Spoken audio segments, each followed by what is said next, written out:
Hi, I'm Russ from HomeNplus, and today we're going to be renovating this bathroom. We're going to take you step by step through the process that needed to actually update this bathroom. As you can see, the existing bathroom is a little dated. We have very old tile in here. The grout is stained, and the easiest process is just to replace it. We have an old iron tub here, laminate floor, a very dated vanity that needs to be replaced, as well as some lighting fixtures, and then of course the final touches of a little paint and tile and finished product. Now we're going to go through the process of removing this tile. First thing I want to look at is what kind of backing we have back here. We can't obviously see it, so we're going to hammer on it to see what kind of sound we get. And you can tell that's a big hollow empty sound back there, so this tile should come off fairly easily, and we're going to start ripping it off right away. First thing we're going to do is cut all the caulking around the fixture and around the bottom of the tub here, just so that we get some separation. I mean, that's a pretty simple process. Cut it off. And around the tub as well. Now this part is where we get some real fun and we get to do some damage. As you can see back here, this tile's just been put on plain drywall, which you shouldn't be doing. And definitely going to get a little bit of rot in here as we go along. First thing I'm doing is opening up around where this copper pipe at the shower head is going to be. I want to have a look at that so that I'm not doing any damage to it. And you can see right here, if you want to have a look, that the copper pipe is just on the inside, and we've got to make sure that we're not hitting that with a hammer right here. What I'm going to do is run around and just make a few little holes, just as pilot holes essentially, to see if there's anything and what kind of backing I have behind it. Gives me a little bit of a chance to evaluate before I really take the whole wall down what this is going to take.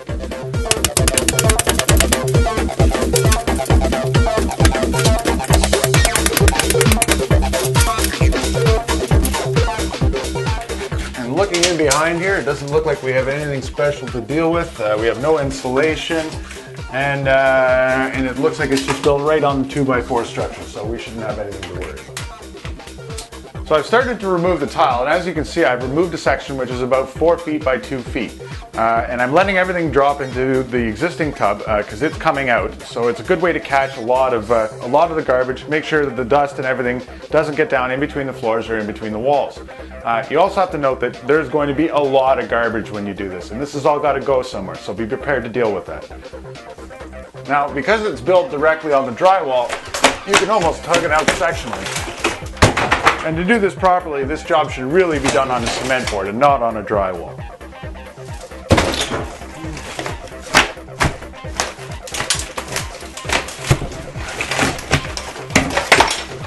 It's really important to note that when you're dealing with construction garbage, you should check with your local municipality first to make sure that you're disposing of it properly. So what most people don't realize is that tiles aren't 100% waterproof, and I'll show you exactly why I'm saying that. This is a full face tile right here, and on the back is just a plain piece of drywall that they've used. What's happened is, if you look at the studding here, you can see all this mold buildup. Now the water's actually gone in behind through the drywall, and you can also see some mold on the back of the drywall here, and permeated into the wood. Now this is all going to have to be sanded down before we put in the finished product. Now we're also replacing this door frame because, as you can see just by looking at it with the naked eye, you don't have a square door frame here. So we're going to put in a new one, level it off, make it perfect. Got to make sure to get all the existing screws and drywall nails out of the 2x4s, because we're going to be putting some cement board back up here, and it's going to be a real problem if those are in the way later on. Now that we've got all the tile removed, our next step is to try and get this tub out of here. So there's going to be a couple of attachment points, and what I've seen here is there's one nail on this corner and another one down on this corner, and that's all that's holding the tub together at the moment. Now this tub is also going to be attached to the plumbing underneath the drain, and we don't have any access to that here, so the likelihood is we're going to have to break the plumbing a little bit in order to get this tub out.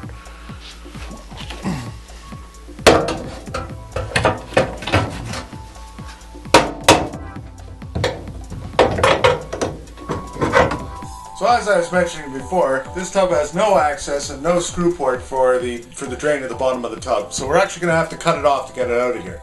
What I've done is I've propped the tub up against the wall for the moment, which has cracked the piping a little bit, but to completely separate it, I'm going to use my handy sawzall, cut it right out of there. And so the tub is out, and we've got a little bit of piping to replace here. Nothing major though, so moving on.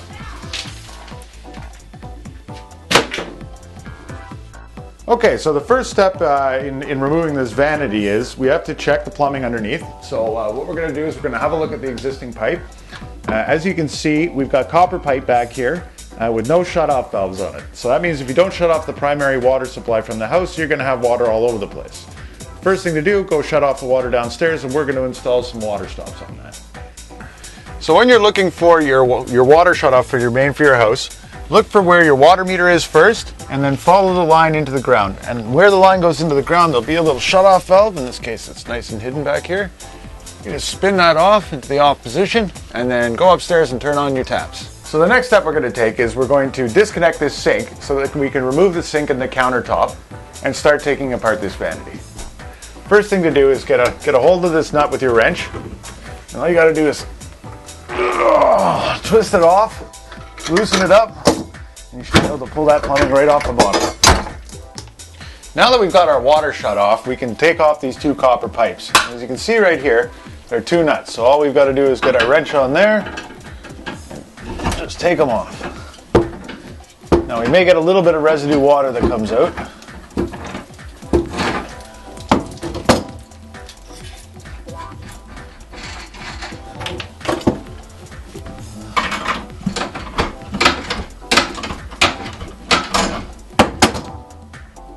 So now I'm just taking out the little nuts that hold the sink in place. Should be several that go all the way around the outside. And then just lift the sink right out of place. So all that's going to happen now is I'm just going to cut the caulking around the outside to release the tension against the wall before we start dismantling the counter. Just like the tub.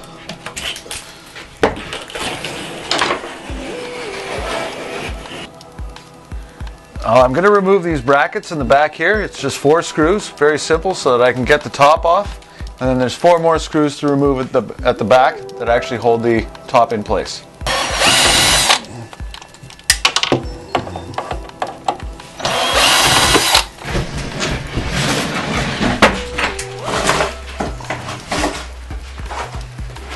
So that concludes day 1 of our HomeNplus demo. As you can see, we've taken our tile out, we've taken our tub out, removed the floor, and removed the vanity. We have a little bit more to do tomorrow, and we're excited to see you in our next show.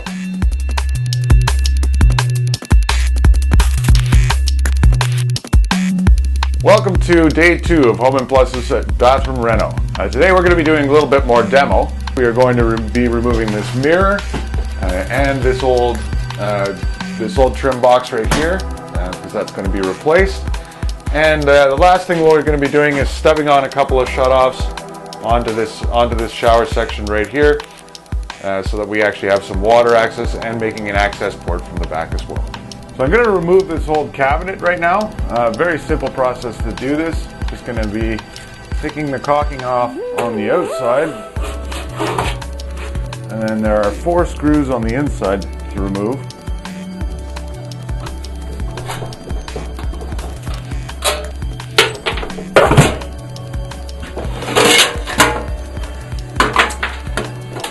I'm going to quickly remove this mirror as well, just to get this out of our way. Very simple.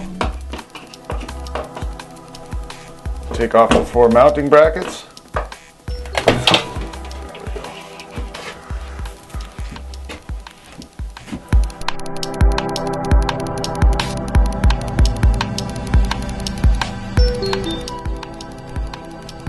We've got the tub in place now, done the basics of the drainage piping, and the next thing that we have to do here is mark out where we're going to put our copper pipes so that we can actually put in the shower fixture itself. So all I'm doing is reviewing the plans that are inside each of the installation manuals, and doing a rough mark out of where everything goes. So I have to be 6 inches above the tub level minimum for the actual handle, so we're going to put it there. And from the base of the tub, you have to go up 78 inches minimum, which is right to there. for the shower head.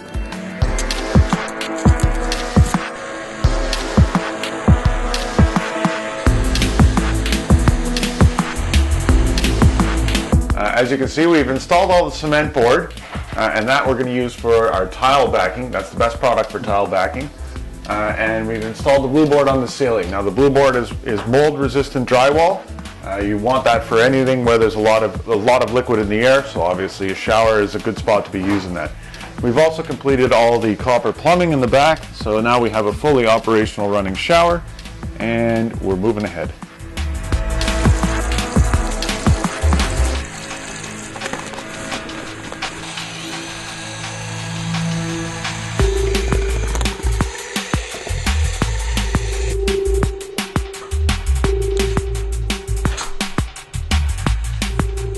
So we're starting into the finishing phases of this project now, and as you can see, we've mounted the cement board for the tile backing, and I've also put in some drywall compound in order to seal all the holes.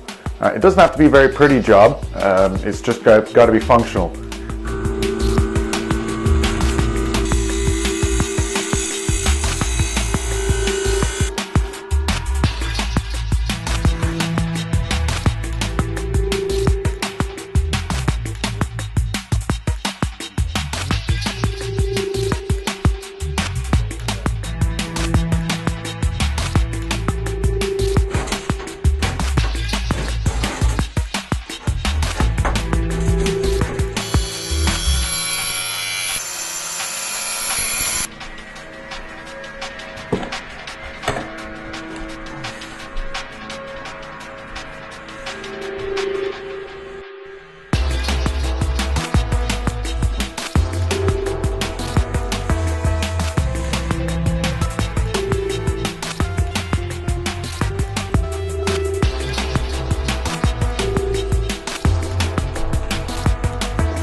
And the next step that we're going to do is install the little mirror on the wall up here.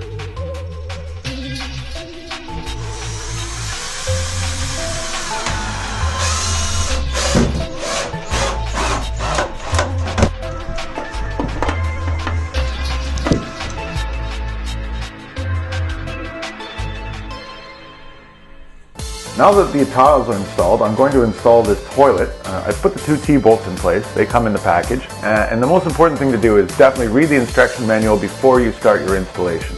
Other than that, just follow it. It's a step-by-step process, and we'll have a toilet in no time. This is the wax ring, which creates the seal around the base of the toilet. You've got to be very careful when you're unwrapping this not to squish it all over the place.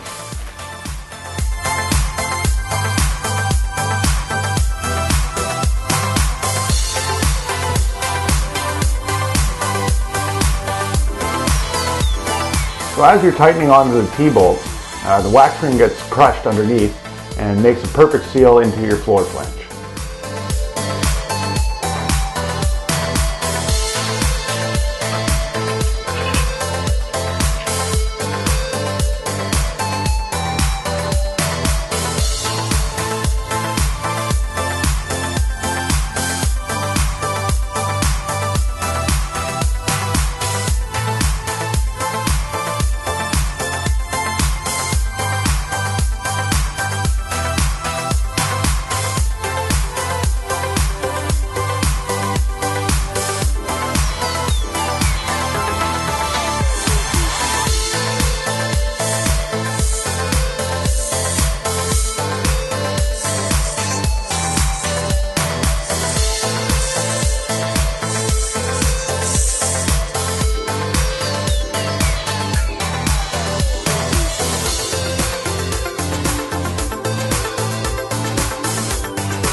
Hey, it's Russ from HomeNplus. Here we are, getting to the completion stage of the bathroom. We've put up the mirrors, we've put in a new vanity, new toilet, new sinks, all the tile is done, and we're just doing our finishing touches now. Check us out at HomeNplus.com, and we'll hope to see you in the future.